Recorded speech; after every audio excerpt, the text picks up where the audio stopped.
Yann Schrub est de retour de Rome avec sa médaille de vice-champion d'Europe du 10 000 mètres. L'athlète de l'ASSA est désormais focalisé sur les Jeux Olympiques. 275 militaires du 16e BCP sont de retour à Bitche après 4 mois passés en Roumanie. Une cérémonie a eu lieu pour leur retour avec descente du fanion du bataillon. Coup de pouce pour la lecture. L'association Coup de pouce s'est investie dans un programme d'apprentissage de la lecture à Sarreguemines. 10 enfants des écoles primaires du Blauberg et de Beau-Soleil ont été accompagnés par des animateurs 2 fois par semaine.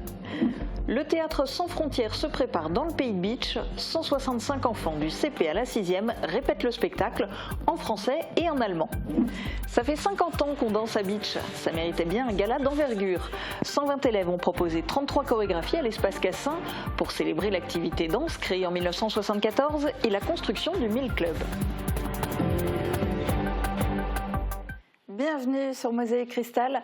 Dans cette émission, on parlera aussi de tourisme fluvestre avec nos invités du jour. Roland Roth est le président de l'association Terre d'eau et Delphine Ruin est agent de développement touristique. Ils feront le point sur le tourisme fluvestre et vous dévoileront un tout nouveau festival.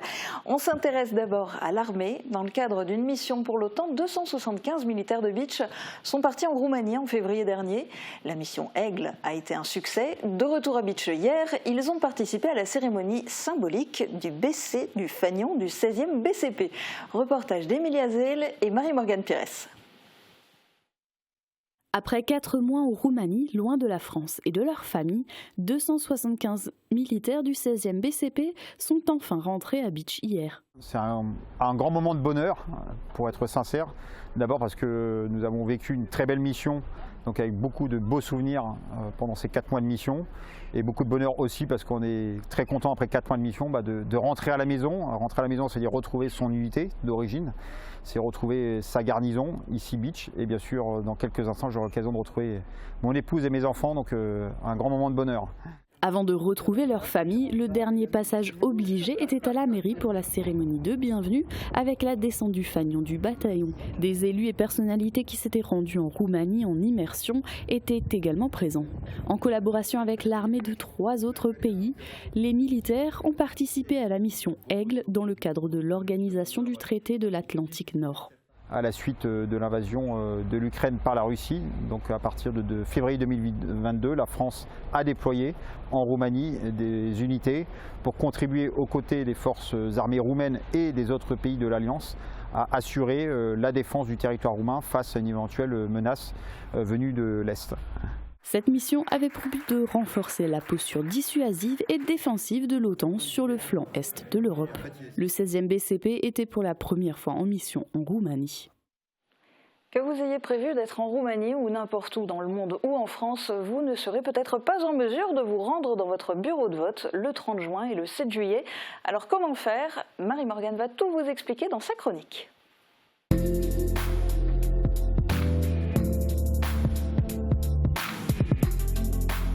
Et oui, parce que Marie-Morgane, elle n'était pas prévue, mais de nouvelles élections approchaient à très grands pas, les élections législatives anticipées. Le premier tour, c'est donc dimanche 30 juin.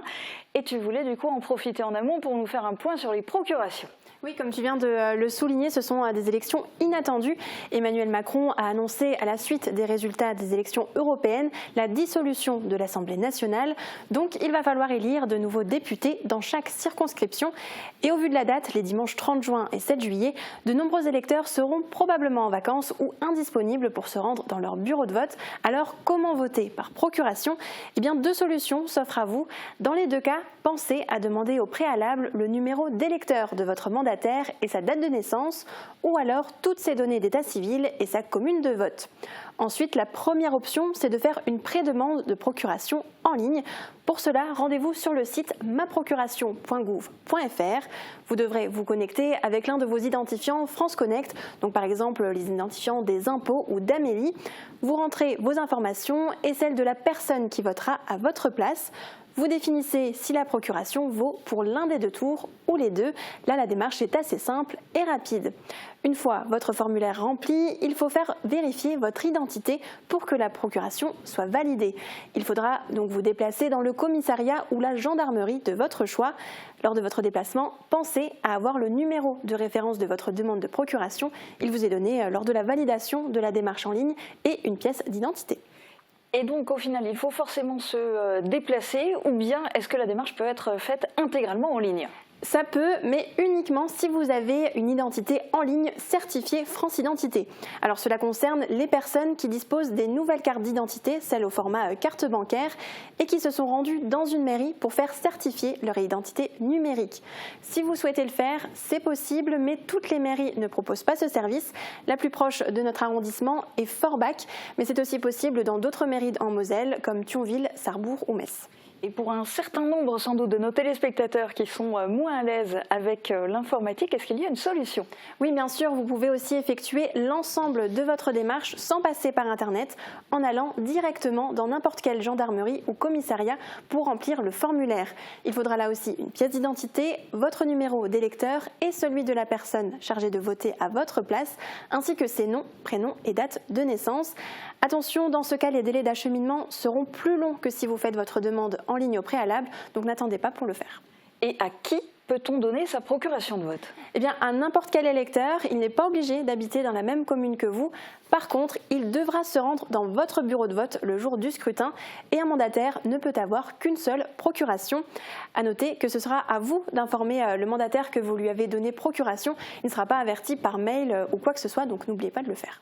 On le disait, elles viennent très très vite ces élections, on est à environ 10 jours du premier tour, alors jusqu'à quand est-il possible de faire une procuration ? Alors officiellement il n'y a pas de date limite, mais il est préconisé de faire la demande de procuration au plus vite pour qu'elle puisse être acheminée jusqu'à votre mairie. À noter que si vous changez d'avis ou que finalement vous êtes disponible le jour de vote, il n'y a aucune démarche à faire, vous pourrez voter personnellement si votre mandataire n'a pas déjà déposé votre bulletin dans l'urne. Et alors, à 10 jours du premier tour à peu près, est-ce qu'il y a déjà beaucoup de procurations qui ont été faites ? Oui, alors les chiffres que j'ai récoltés datent du 16 juin. Plus de 400 000 procurations ont été établies en France. C'est 6 fois plus que le nombre de procurations établies à la même période lors des élections législatives de 2022. Cette année-là, plus d'1 million de procurations ont été faites en tout. Il est donc fort probable que ce chiffre soit plus élevé pour le 30 juin. Alors évidemment, pour faire une procuration, il faut être inscrit sur la liste électorale. Du coup, question annexe, est-ce qu'on peut encore s'inscrire sur la liste électorale ? Alors il est trop tard pour s'inscrire sur les listes électorales qui ont été arrêtées au 9 juin. Par contre, si vous allez avoir vos 18 ans d'ici au 29 juin inclus et que vous avez bien fait votre recensement citoyen à 16 ans, sachez que votre inscription est faite automatiquement. Si vous voulez vérifier que vous êtes bien inscrit ou connaître votre bureau de vote, vous pouvez vous rendre sur le site du ministère de l'Intérieur pour le savoir. Eh bien, merci beaucoup Marie-Morgane pour toutes ces explications bien détaillées. Il ne vous reste donc plus qu'à choisir pour qui voter. 7 candidats sont en lice dans notre 5e circonscription de la Moselle. Eh bien, sachez qu'ils seront réunis en exclusivité sur Mosaïque Cristal pour un débat d'avant-premier tour qui sera diffusé vendredi à partir de midi. On s'intéresse maintenant à la lecture chez les plus jeunes, être capable de lire ses premiers mots, d'en comprendre le sens, de partager ses histoires avec ses camarades de classe. C'est tout l'objectif de Coup de pouce Club Livre, un programme d'apprentissage de la lecture. Reportage de Camille Henriot. Et là, donc, le livre s'appelait Le Rat. Elle va vous lire quelques lignes. Les rats les plus connus des humains sont le rat d'égout et le rat noir. En latin, le rat noir s'appelle Ratus ratus. Moi, c'est Ratus ratus et toi. Fiers de leur progrès réalisé ces derniers mois, les enfants se lancent tour à tour dans une lecture à voix haute d'un passage coup de cœur. La belle Colombe est bien étonnée de voir à sa porte de beaux chevaliers. L'idée, c'est de donner le goût de la lecture aux enfants, de leur redonner confiance aussi en leurs compétences, en leurs capacités, leur redonner confiance grâce à ce petit groupe en fait qui va permettre vraiment de les stimuler et de pouvoir les accompagner pendant. Donc c'est une période après l'école. 2 fois par semaine, ces enfants ont été accompagnés par des animateurs dans l'apprentissage de la lecture. L'équipe pédagogique a varié les plaisirs littéraires pour attirer le regard des tout-petits et leur faire aimer la lecture. Donc ça peut être très bien des contes, des récits, d'aventures. Le but c'est qu'ils découvrent vraiment plein de choses et qu'ils puissent aussi développer un esprit critique. Cette année on avait 3 livres.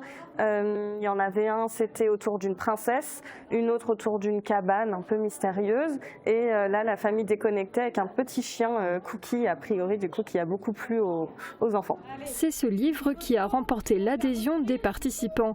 Il a été remis à à chacun pour les récompenser et les encourager à poursuivre leurs efforts. Les enfants qui sont en décrochage scolaire au CP, on a les statistiques et en fait souvent c'est des enfants qui se retrouvent aussi en difficulté en 6e. Donc le but c'est de pouvoir anticiper ça au maximum et de pouvoir prendre en fait le décrochage scolaire de manière très précoce pour que on puisse leur donner toutes les chances de réussir. Au total, 10 enfants des écoles primaires du Blauberg et de Beau-Soleil ont participé au projet pédagogique. Un palmarès qui s'étoffe de plus en plus. La semaine dernière, Jens Schrub était à Rome pour disputer la finale du championnat d'Europe du 10 000 mètres et l'athlète de Lhasa a une nouvelle fois performé. Il a terminé 2e de la course derrière le sud-soudanais Dominique Lobalou qui concourait pour la Suisse.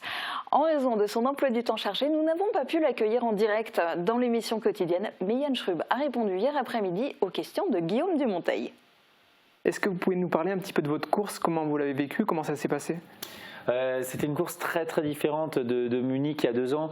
À Munich, en fait, j'ai eu la médaille de bronze, donc c'était, on va dire, un exploit où c'était très compliqué d'aller chercher la médaille. Et là, c'était différent. C'était une course où les gens m'attendaient un peu plus. Vis-à-vis de la médaille de Munich, vis-à-vis du titre de champion d'Europe de cross de Bruxelles, 9e place et premier européen l'année dernière au monde.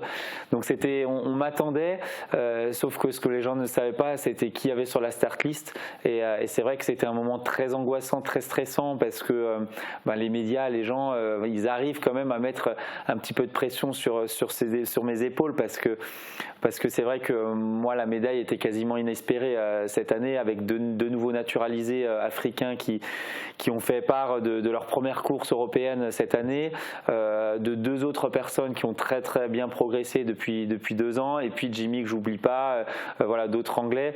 Donc c'était très compliqué pour moi. Je savais que j'étais en forme physiquement, mais maintenant il faut sur la piste se transcender et réussir à tirer son épingle du jeu, et donc du coup moi je l'ai vécu très bien, parce que je me suis préparé au pire scénario avant la course. Je me suis préparé au scénario où ça courait vite dès le début, notamment parce que les 2 naturalisés n'étaient pas encore qualifiés aux Jeux Olympiques sur la distance. Donc je m'attendais à souffrir beaucoup plus, sauf que là c'est parti beaucoup plus lentement et ça a terminé très vite. Donc les courses que moi j'aime beaucoup, les courses de championnat comme on appelle ça, vraiment j'ai été surpris et agréablement bien surpris pendant la course, et ça c'est qu'une question de préparation mentale. Et puis après, par contre, ce que j'avais pas préparé, c'était cette dernière ligne droite où je me retrouve finalement en coude à coude avec Dominique Lobalou pour le titre. J'avais pas du tout prévu, et c'est là, je pense, où il y a des petites choses à rectifier pour le futur. Le fait de se retourner peut-être, le fait, je sais pas, peut-être de pas croire à 100% au titre, mais en tout cas pour moi, fêter cette 2e place, effectivement, c'était déjà, c'était pour moi très très convenable vis-à-vis de ce que j'avais fait à l'entraînement, et la confirmation de 2 médailles à 2 championnats d'Europe de suite. Donc et puis après surtout fêter ça avec ces 65 proches qui étaient présents dans le stade. Tout ça pour moi fait que l'événement était mémorable à Rome en plus, où on a pu encore pendant 2 jours après la course, on a profité, on a fêté, on a visité, et ce qui fait que là actuellement je suis de retour, mais avec des souvenirs plein la tête. Et ce que j'ai dit, c'est que à Munich c'était une première, on s'en rend pas compte, mais là j'ai profité de chaque seconde, parce que je me suis rendu compte que c'était quand même assez unique, et peut-être que ce sera la dernière. Donc on ne sait pas, ça reste du sport. Donc voilà, moi je pense que j'ai assez profité, et puis maintenant faut passer à la suite. Et prochaine étape justement, les Jeux Olympiques ? Oui, c'est ça, passer à la suite, c'est très compliqué de passer à la suite quand on vit de tels événements, de tels moments, les podiums, la fête qu'on a pu faire après pour quand même décompresser un peu de toute cette angoisse, de tout ce stress que j'ai pu avoir avant la course. Mais il y a les Jeux Olympiques qui arrivent, c'est finalement le plus important, c'est un objectif très important, les Jeux Olympiques, à Paris en plus, au Stade de France. Donc effectivement, là on est reparti à l'entraînement depuis 3 jours déjà. J'ai eu 2 jours de pause, mais il faut repartir très vite pour être en forme, parce que aux Jeux Olympiques, il y a les pays africains, ils vont pas m'attendre. Donc il faut être au moins autant en forme que là, voire plus, pour pouvoir prétendre au moins les attacher le plus longtemps possible. et pour voir, j'espère, faire mieux qu'à Budapest au championnat du monde, faire mieux que 9e, donc 8e, ce serait synonyme de place de finaliste, ce qui serait déjà énorme pour moi. Est-ce que émotionnellement, ce sera le moment le plus fort de votre carrière, à votre avis, les Jeux Olympiques? C'est dur à dire, c'est très dur à dire. Alors bien sûr que le Stade de France, s'il est plein, 75 000 personnes, en sachant que la plupart vont être français, donc c'est la seule finale de la soirée, le 10 000, donc on sera potentiellement, normalement on sera 2 Français. Donc il y en aura beaucoup pour nous, j'espère en tout cas. Donc ça va être fort. Maintenant, ce que j'ai vécu à Munich, ce que j'ai vécu à Bruxelles ou là, c'est une médaille. Donc une médaille, c'est podium, c'est fêter quelque chose. Comme j'ai dit aux Jeux Olympiques, le 10 km, c'est quand même une discipline des plus populaires au monde. Il y a le foot et il y a la course à pied, il y a le 10 km. Donc c'est très compliqué de se dire je vais rivaliser face aux Africains qui font 26 minutes aux 10 bornes. Enfin, c'est quand même très très fort. Maintenant, je pense que j'ai rien à perdre. Ma saison est, on va dire, réussite déjà, même si je me satisfais pas que de ça, elle est réussite quoi qu'il arrive.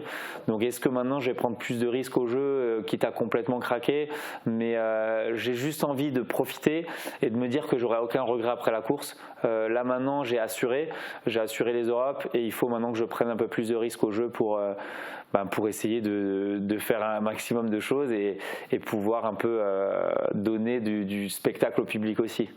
Jan Strub, on a souvent l'occasion de parler de vous, de parler de vos performances, de rappeler que vous êtes licencié à l'ASA et puis originaire d'Arren. Et justement, on s'est rendu dans votre village pour recueillir les impressions de quelques habitants. Et je vous propose de regarder ce reportage, après on en discutera ensemble. On est hyper fiers, ça n'arrive pas tous les jours. C'est notre champion. On peut en être très très fier, parce que c'est pas tous les jours que ça se produit. Ça fait plaisir d'avoir un champion dans le village, c'est pas tous les jours qu'on a ça. Et franchement, chapeau à lui. Qu'est-ce que vous auriez envie de lui dire ou de lui souhaiter pour les JO aussi qui arrivent? Bonne chance et qu'il continue sur la même voie. Tout ce qu'on peut lui souhaiter, c'est le meilleur et qu'il essaie de décrocher une médaille. J'espère qu'il va remporter au moins sa course. J'espère de tout cœur pour lui. J'imagine que ça vous fait chaud au cœur d'entendre des gens que vous avez sans doute l'occasion de croiser régulièrement, non, à Arren quand vous êtes en visite? C'est vrai que là, malheureusement, heureusement pour mon sport, je suis beaucoup en voyage, donc c'est sûr que je rentre beaucoup moins à la maison, même si je m'entraîne régulièrement, ou la plupart du temps quand même dans le coin de Metz, Sarreguemines, parce que c'est là où j'ai mon coach, là où j'ai mon stade, là où j'ai tous mes repères. J'aime bien comme rester dans le cocon de mes copains, de ma famille. J'ai besoin de ça aussi pour performer. Mais c'est vrai que là, entendre des villageois comme ça de mon petit village natal d'Arren, ça fait toujours plaisir. Et comme dit, samedi, il y aura une autre étape. Ce sera entre guillemets inauguré cette décor qu'on a pu voir à l'image. C'est exactement ça, ce petit décor à Léane qui motive forcément, parce que c'est des associations, c'est des bénévoles qui ont fait ça pour moi. Donc c'est vrai que j'ai hâte d'être samedi pour pouvoir déjà fêter la médaille avec eux.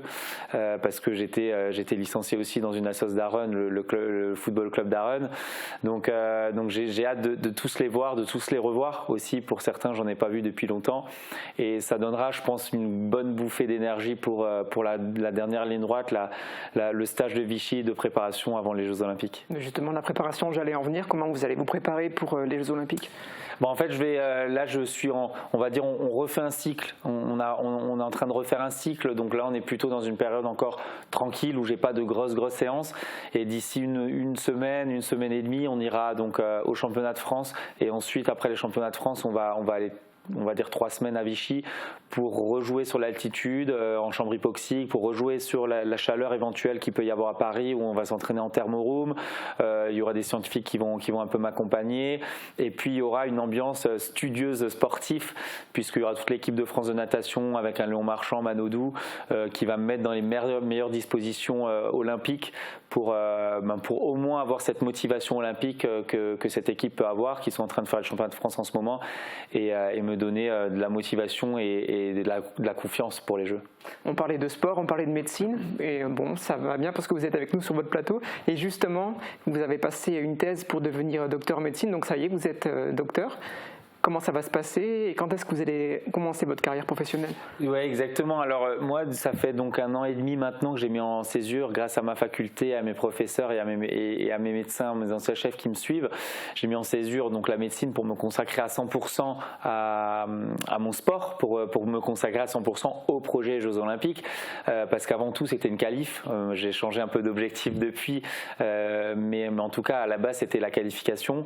Et j'ai quand même pendant ces 1 an et demi, j'ai participé à des cours quand même qui étaient des cours obligatoires, et puis j'ai terminé ma thèse pour me débarrasser un petit peu de ça aussi, et pour effectivement avoir ce titre de docteur en médecine.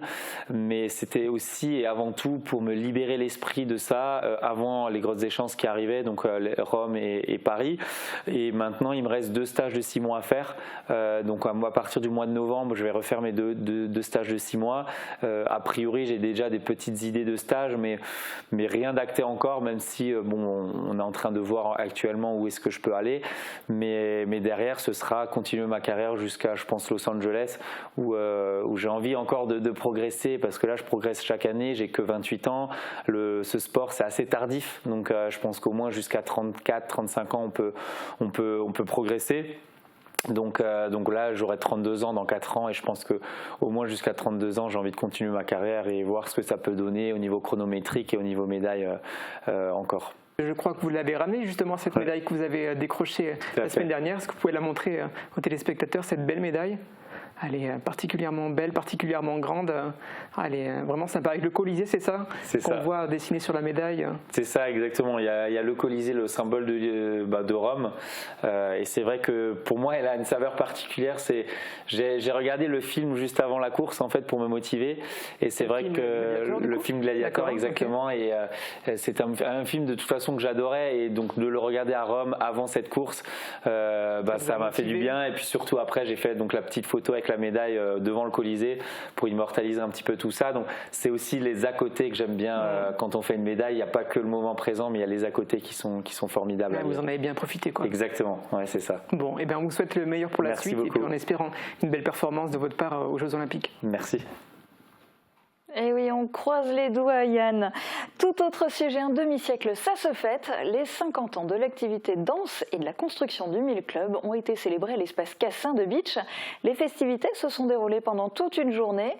Au programme, plus de 3 heures de chorégraphie spécialement préparée pour l'événement. Reportage de Thibaut Desmerlet.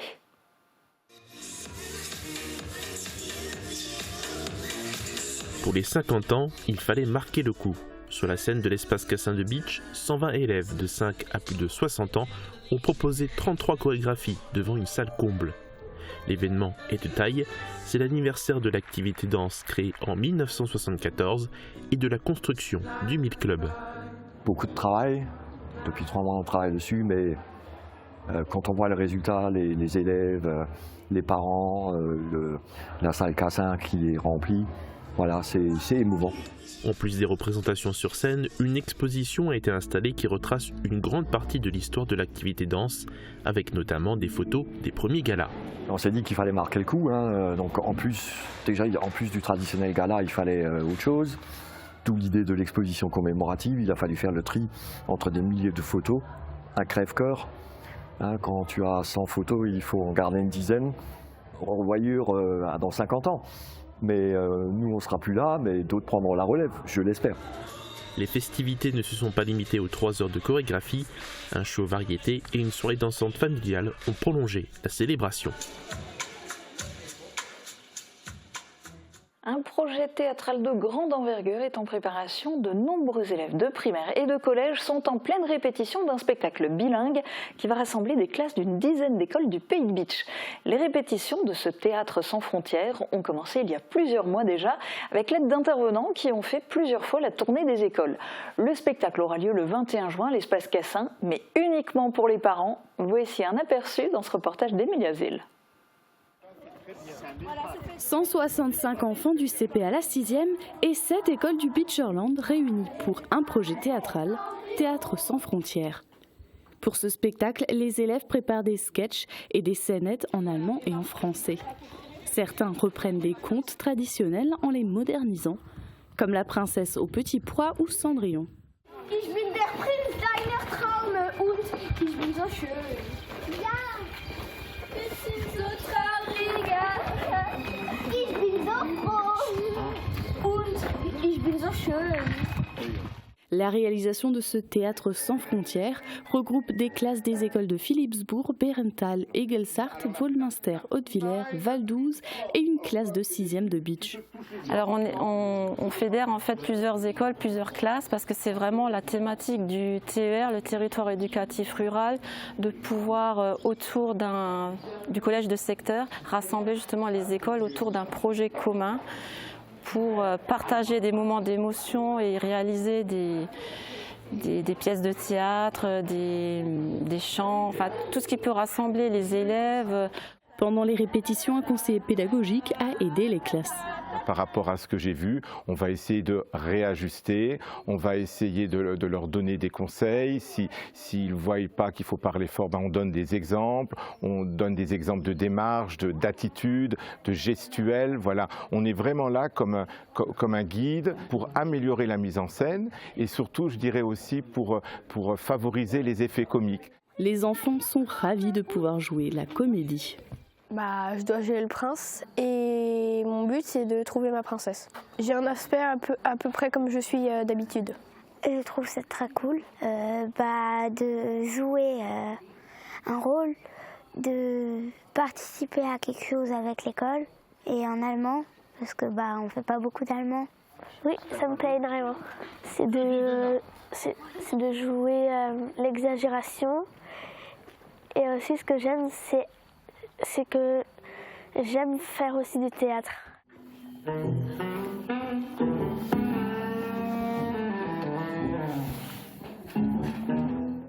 Dans un instant, on s'intéresse au tourisme fluvestre avec nos invités du jour, même si la météo ne s'y prête pas tout à fait. Regardez les prévisions pour demain.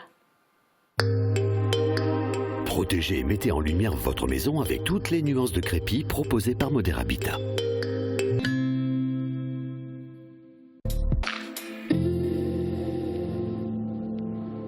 Bonjour tout le monde, la perturbation orageuse se poursuit pour demain avec un ciel nuageux dès le lever du jour et un temps plus incertain dans le courant de l'après-midi. Il faudra attendre le soir pour que le ciel se dégage enfin. Côté température, les minimales iront de 15 à 18 degrés et les maximales de 21 à 23 degrés. Demain nous fêtons les Silvers et il fera jour de 5h26 à 21h39. Passez tous une belle journée et à demain.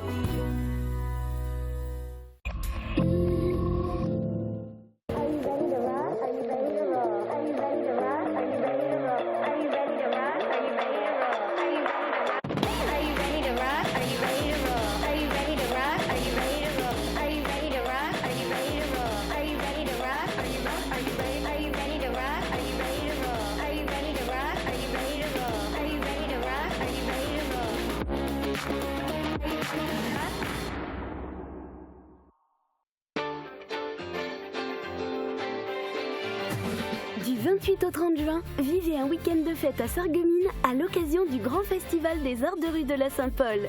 Plus d'une quinzaine de compagnies et plus de 100 artistes pour des festivités sous le signe du rire et de l'émotion. Profitez d'animations, de spectacles gratuits et d'un marché d'artisans potiers. Ne manquez pas la déambulation magique du samedi soir avec Remue-Ménage et leur robot géant à 23h. Programme complet sur saintpaul.sarreguemines.fr.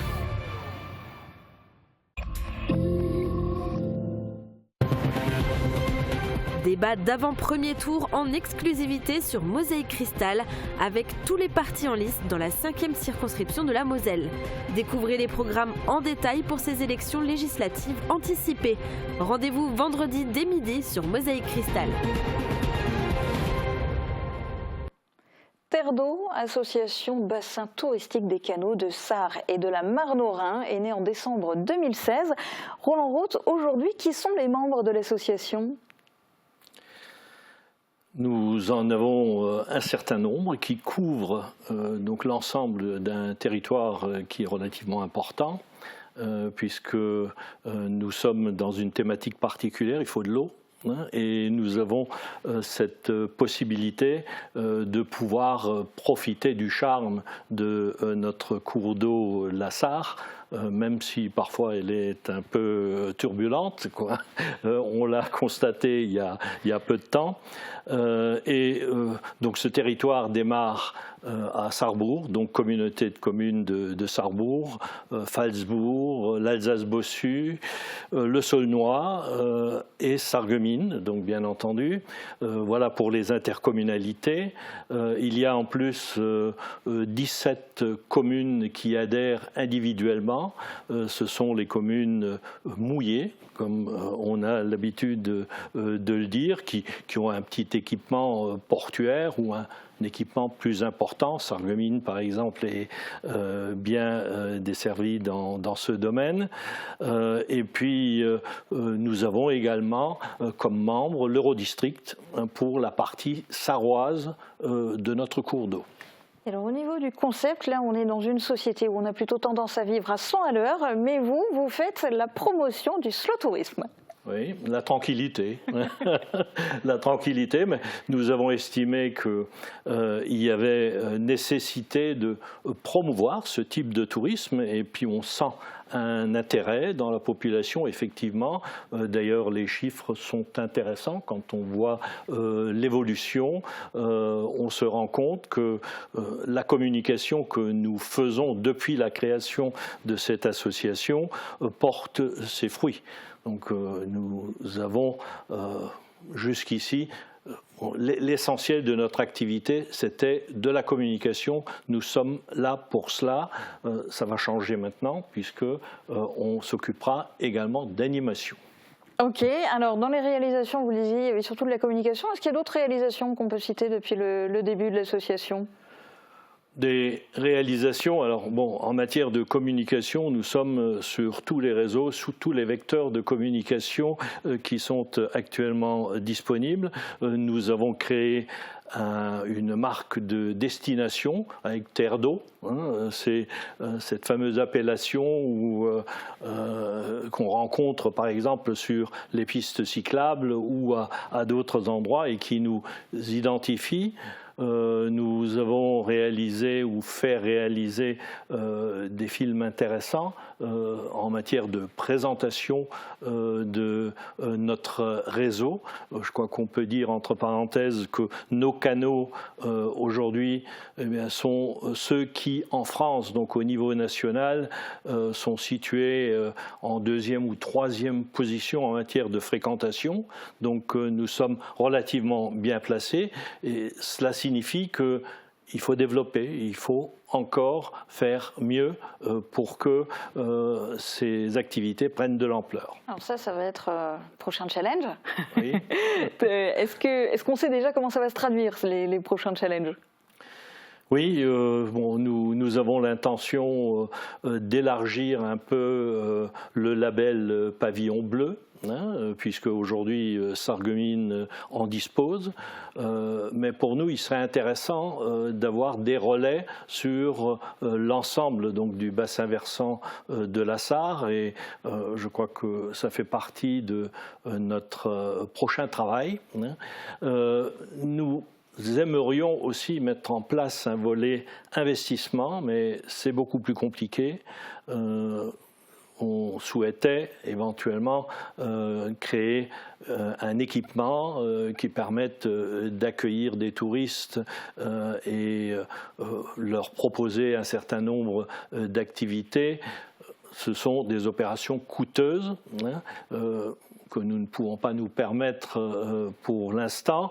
Je rappelle que cette association est soutenue financièrement par les collectivités, on l'a évoqué avant, donc chacune participe au titre d'une cotisation et puis d'une subvention de fonctionnement, mais elle ne nous permet pas encore d'aller vers des projets de grande importance. Nous essayons de trouver des soutiens dans les collectivités partenaires ou qui pourraient l'être, et ce sera notre travail de demain également. Avec du coup certains projets qui seront pour des horizons sans doute plus lointains. Mais dès cette année, vous lancez une nouveauté d'envergure, le festival Terre d'eau. Quel est le concept ? On souhaitait vraiment organiser un festival qui soit itinérant donc sur l'ensemble des territoires, donc des 5 territoires de l'association. Donc ce sera un festival au fil de l'eau où on va pouvoir accueillir des compagnies qui font des concerts flottants, des concerts, des spectacles de feu aussi également, donc sur les canaux d'Alsace-Lorraine, canal de la Sarre, canal de la Marne-Rhin. Et on souhaitait aussi mettre en avant les premières parties, donc ce sera des compagnies plus locales qui joueront de la musique sur les berges et donc à ce moment-là mettre une ambiance guinguette, conviviale dans les ports et notamment sur Sarreguemines au niveau de l'esplanade du casino. Donc des spectacles aussi bien sur l'eau directement que sur les berges et je suppose dans les ports, là où il y en a. Alors ça va se passer du 3 au 18 août et ça commence à Sarreguemines. Quel sera le programme le 3 août ? Alors donc c'est des spectacles qui se feront en soirée, donc à partir de 19h. De 19h à 20h, nous avons la première partie. Donc là, ce sera du jazz manouche qui sera donc au niveau de l'esplanade du casino. Ensuite, en seconde partie, nous avons la compagnie Coffee Pot, donc qui propose un spectacle vraiment avec ambiance guinguette également sur l'esplanade. Donc c'est vraiment des spectacles qui se dérouleront en soirée à partir de 19h jusqu'à 23h et plus. Et tout est gratuit. Restauration gratuite. Oui, tout à fait. Et tout est gratuit. Eh bien super, on va pouvoir tous en profiter en espérant que la météo ne jouera pas les troubles faits. Merci en tout cas d'être venu nous en dire plus sur l'association Terre d'eau et nous dévoiler ce nouveau festival. La programmation détaillée pour les 5 dates du festival est à découvrir sur le site internet www.terredeau.com. D'ici là, il va se passer beaucoup de choses, et en particulier ce week-end qui est particulièrement riche en événements puisqu'il y a la fête de la musique. À Sarreguemines, la fête de la musique commence dès 17h30. Il y aura des concerts sur la place de la République, une scène installée zone piétonne. Les élèves du conservatoire animeront le square de la Vieille Ville et puis tout au long de la soirée, des artistes et des groupes se produiront dans les bars, cafés et restaurants de la ville. Le programme détaillé est sur le site www.sarreguemines.fr. Et notez qu'à cette occasion, les parkings du Moulin et du Carré-Louvain seront gratuits de vendredi à 20h à samedi 7h du matin. À Beach, la fête de la musique va se dérouler sur la nouvelle place devant la mairie. Ça commence à 18h30 avec l'harmonie du Pays de Beach puis l'école de musique. À 21h, ambiance latino avec With the Cuban. Et à partir de 23h, vous pourrez danser sur les tubes des années 80 à 2000. Götzenbrück aussi célèbre la fête de la musique. Les concerts vont se succéder vendredi à partir de 18h sur la place du Verre. Après la chorale de l'école, il y aura 3 groupes, John Katanga, Ungerecht et les Gacoustiques. Fête de la musique à Meisenthal aussi, mais alors attention, Artopie l'organise non pas le 21 juin, mais samedi 22 juin. Il y aura 4 scènes pour accueillir une dizaine de groupes tout au long de la soirée. C'est organisé en partenariat avec la communauté de communes du Pays de Beach et le Bout du Monfenga. Autre concert, samedi, ce sera à partir de 17h à Lixin. L'association Lixen organise sa 4e édition de Summer Lives. Ce sont des concerts dans une ambiance champêtre avec entrée gratuite. À Roulin, c'est un concert rock qui vous est proposé avec le groupe Solstice samedi à 21h et à 23h, vous pourrez assister à l'allumage du bûcher du feu de la Saint-Jean. C'est un événement organisé par l'US Roulin. Enfin, la chanteuse sarregueminoise Lisa Dan sera en concert samedi dans sa ville et pour la toute première fois dans une église. Ce sera samedi à 20h à l'église protestante. Et puis côté idée de sortie, on termine au Cinéma Forum à Sarreguemines avec le coup de cœur qui est cette semaine à moto. Oui, mais avant ça, je ne vais pas vous parler d'un autre film important, c'est Vice Versa 2, puisque d'ores et déjà, il fait un carton aux États-Unis. Les avant-premières ont été très très suivies ce week-end et ça fera certainement l'objet d'un gros démarrage cette semaine. Mais là, oui, mon vrai coup de cœur cette semaine, c'est un film de motard, The Bike Riders, réalisé par Jeff Nichols, avec Tom Hardy, Austin Butler. Austin Butler, pour ceux qui ne le connaissent pas, c'était le Elvis l'an passé, mais c'était également un des fils de l'empereur dans Dune 2, vraiment la star montante d'Hollywood. Et là, Jeff Nichols, le réalisateur, nous plonge un peu dans les années 60, dans un club, l'histoire c'est celle d'un club de motards dans le Midwest américain, dirigé par l'emblématique Johnny. Et finalement, Benny, interprété par Austin Butler, va se confronter un peu à la montée un peu violente de ce club de motards au fur et à mesure. Et il va être tiraillé, partagé entre son amour pour Cathy et l'appartenance à ce club qui, comme je le disais à l'instant, devient de plus en plus violent. Donc c'est un vrai film de motard, mais pas que, une vraie histoire d'amitié, d'amour à découvrir, bien entendu, comme d'habitude, en salle.